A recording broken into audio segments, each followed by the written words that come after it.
Bánh mì mới ra lò. Giòn rụm luôn. Coi bánh mì hả?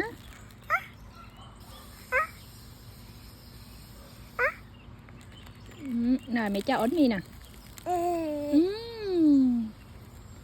Mình xé tiếp nha. Một dao, hai dao gì cánh vẫn lên rất là đẹp luôn nè. Xé ra tiếp.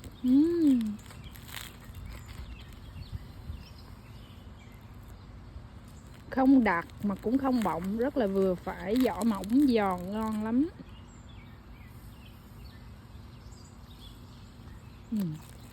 Mất cái ruột ạ. Cái vỏ nè. Ăn bánh mì ngon quá. Sophia ăn bánh mì ngon quá. Sophia cho mẹ ăn với. Quá là ngon luôn.